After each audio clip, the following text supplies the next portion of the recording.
Fuck it. Welcome to the Doggone Podcast. I'm one of your hosts, Alex Trefny. You already know that, but this is Tristan Berryhill. Tristan Berryhill. There he is. Oh, no, we were supposed to do the funny episode next episode, Tristan. This is still a real one. So I don't know if that was intentional, but it definitely it was not, but looked like it. It's okay. Well, that's awesome. But he was messing with his mic and shit, and I was like, well, we're going because we already missed we missed our intro song twice, but I was like, hey, whatever. We can use that as kind of like our topic today, what we're going to talk about. We just go. We just do. And everything else you just figure out as you walk down that path. Yeah. But I don't know about you guys. I'm willing to be a fool at something in order for me to eventually be a master. It's true. You can't be a master until you are a fool. Yeah. I mean, you really have to foolishly attempt something without any understanding or ability to do it correctly in order to become a master at that same thing, at that same topic. I mean, I've been doing, I used to know nothing about editing, and I've tried to learn it, but when you don't really have any content or anything you've made yourself to actually edit, it's not easy to learn. You know what I mean? You don't have like consistent things coming in, and you're not doing it every single day.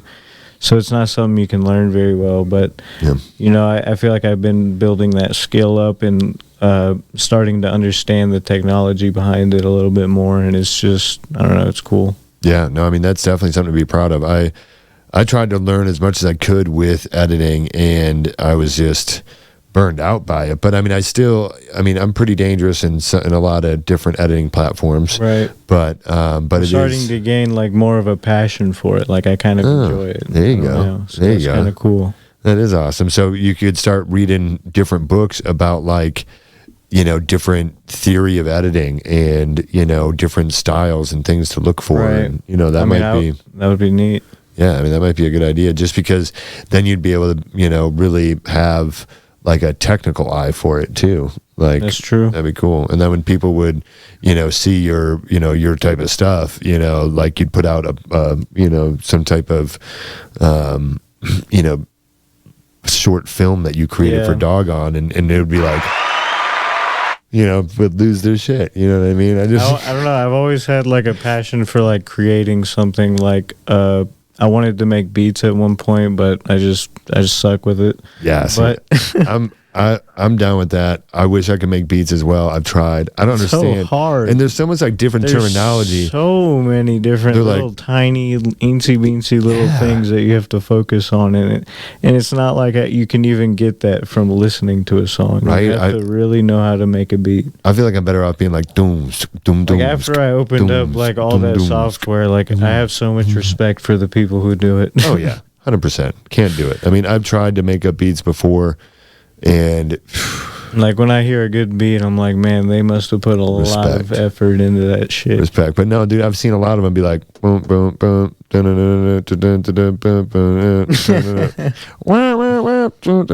it's done. And you're like, what is that? Yeah, and they just whip through it like it ain't nothing. Yeah, but but it took them years to get that talent, to be able to hear that, pop it, get it together, and but yeah, so that's it goes back to being a fool, in order to be a master, and they took the time to put together beats and make stuff that they probably would die if somebody heard nowadays. You know what I mean? Like, imagine Dr. Dre's first beat is, he's probably like, I'll never let anybody hear that. Nobody can hear that shit. Maybe not. Maybe it was fire. Maybe it's like the basis of everything he does nowadays. I don't know. But yeah, that is, that's definitely something, that's a secret passion of mine and something I like, which is beats and freestyling. I just like creating beats.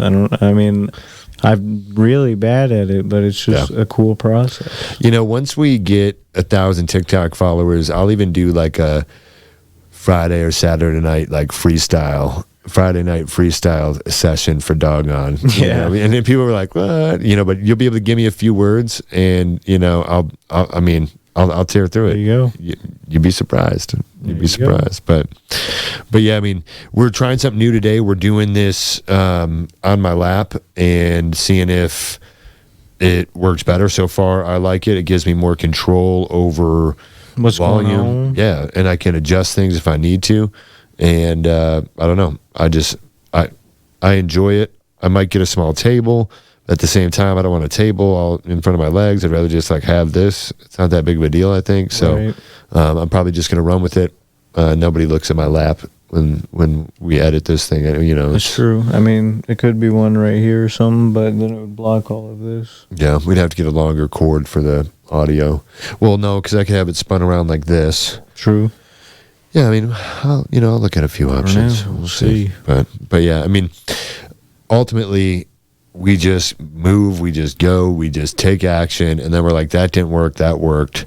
That's surprising that worked. That probably won't work again. That was luck. You know, like, we kind of just move and get things going. But some of the main things that we focus on is just remembering the successes that we've had thus far. And, not beating ourselves up of like, man, we still don't have this done. We still haven't done this. This isn't. It's like, well, we've done all of this already. We've gotten ourselves to this point, right? And we've, there's always internal growth before there's external growth, and so you have to become the person who is, able to put out a podcast episode every day and do a live every day.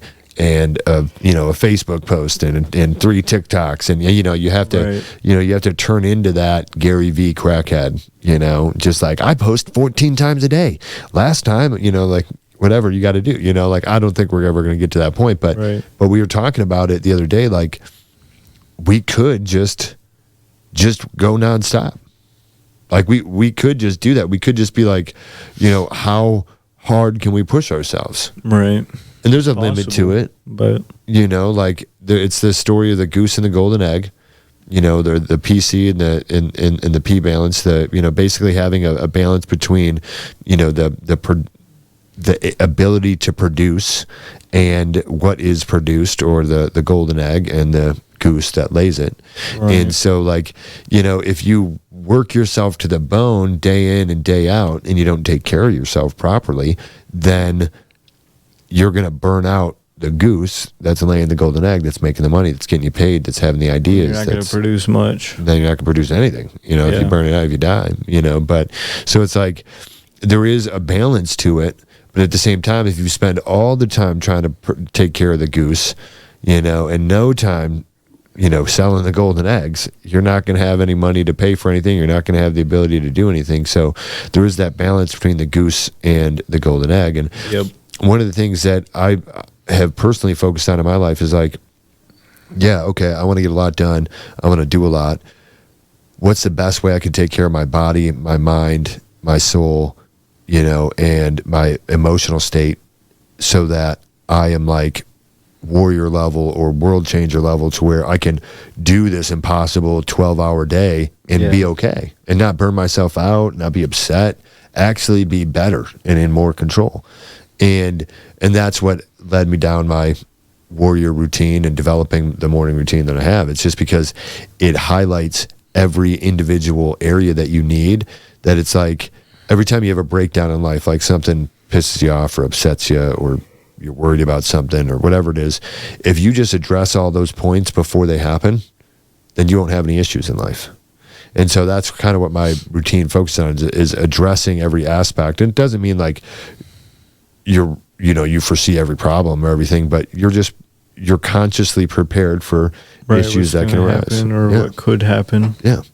And basically you accept like that it doesn't matter how things turn out, that everything is still going to turn out exactly the way that it's supposed to, and you're going to fucking rock it. The word I like, it does not matter. Yeah. It doesn't matter. Yeah, that was a crazy speech. I don't know if I've talked about that on here yet, but I saw this speech one time when I was in Amway, and it was this guy, and he was just like, he was on the stage, and he just said it doesn't matter, like over and over and over again for like the whole speech. And that was like all he said. It was just like, it doesn't matter, it doesn't matter, it doesn't matter, it doesn't matter, it doesn't matter, it doesn't matter, it doesn't matter, it doesn't. You fall and break your leg, doesn't matter. You fall in, it doesn't matter. You do this, doesn't matter. Your wife leaves you, doesn't matter. Your house burns down, doesn't matter, doesn't matter, doesn't matter. It just, and I was like, geez, oh Pete. And after like 10 minutes, I'm like, fucking dude, stop. Like, oh my gosh. And then it was like to a point where I was just like, this is ridiculous. And then I got to a point where I was like, it doesn't matter. And I was like, it doesn't matter. And I was like, holy fuck, it doesn't matter. It doesn't matter. And it just like stuck. Anytime I'd get like really mad or frustrated or annoyed with something, I'd be like, it doesn't matter. And it's like he triggered that in me to have that reaction. I got so annoyed with him that at that point all I was programmed with was it doesn't matter. That it's like every time I get aggravated, I'm like, doesn't matter. Like, and people be like now, now it's like so many people are like, how does that not bug you? And I wish I could do that in personal things. Like business, I'm fine with that, but personal life, that still gets me. Yeah. Like I can't be like, oh, it doesn't matter. But business life, it's like people are like, how does that not like shatter you? And it's like, well, it doesn't matter. I don't know. Like, doesn't matter. Doesn't matter. But yeah, that was a good speech. But we're just shooting from the hip, trying to give you guys some value. We got a lot going on. We're ordering our sample bags right now. We might be getting them from Amazon, but at the same time might just be going to Alibaba and just getting the big ones anyways and just being like, screw it. But yeah, we'll figure it out, because it's gonna be the same turnaround time, so might as well just get all the bags that we're gonna need and just sell everything all at once. But yeah, I mean, I don't know, we're days away from that, so it's just, I checked, I was supposed to get a certain, check from one of my accounts, and I didn't get that today. And it's like, oh man, I want to be able to use a little bit of that money for some things that we're doing here and some of the subscriptions and some of the different stuff that we're doing. I just got to make sure that we can kind of keep this ball rolling, right? While we get this thing up and going. And I think by the time a lot of you guys are watching these episodes or catching on to this, you're already going to know that it worked, so this is like, that's kind of one of the cool things I think about all the time is like, somebody's going to be watching this, like they're gonna be like, oh my gosh, this is the beginning of Doggone Packs. This is so crazy. Like, wow, look at them. They don't even look like they know what they're doing. Like, and it's like, I know that that's what this moment is.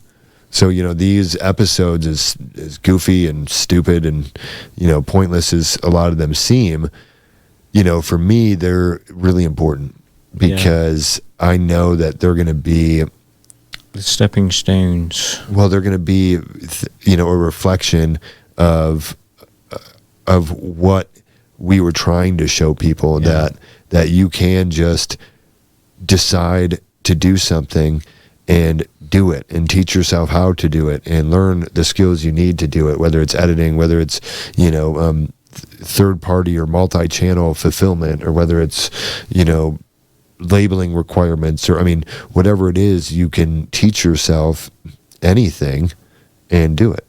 And that's what I think that's why these episodes are important to me, because it's going to be a testament to that, because they're going to be like, oh man, remember when you had the thing in your lap instead of like on that table that was automatic over the top of you? Remember that? Like, it's going to be, or like, do you remember when you guys were filming out of your apartment instead of that studio in Dallas? You know what I mean? Like, it's going to be that kind of stuff where it's going to be like, yeah, I do.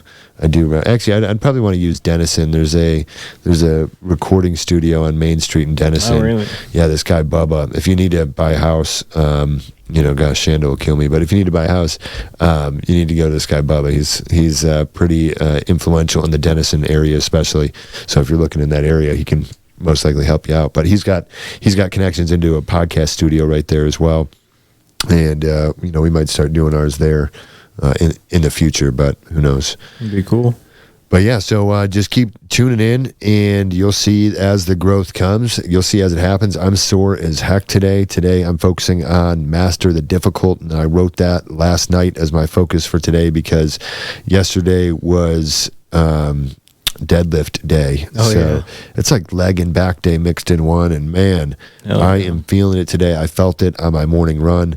And so that's why I put Master the Difficult, just because I was like, I'm going to need that today. I'm going to need Master the Difficult. So find something that you need to push through today and push through it. Figure it out. We'll definitely catch you guys on the next couple episodes that we have coming out are going to be really just focused about what we're doing and what's going on in and at Doggone Packs, you know, we're because just catching up to speed every day. You know, there's so much that I don't know. We don't want to leave anything out. Starting to get people asking for particular things. So if you want us to talk about something, tell us and we'll talk about it.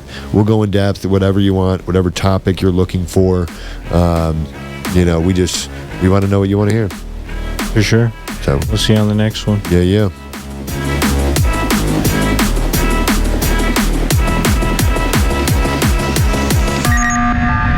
Among Us.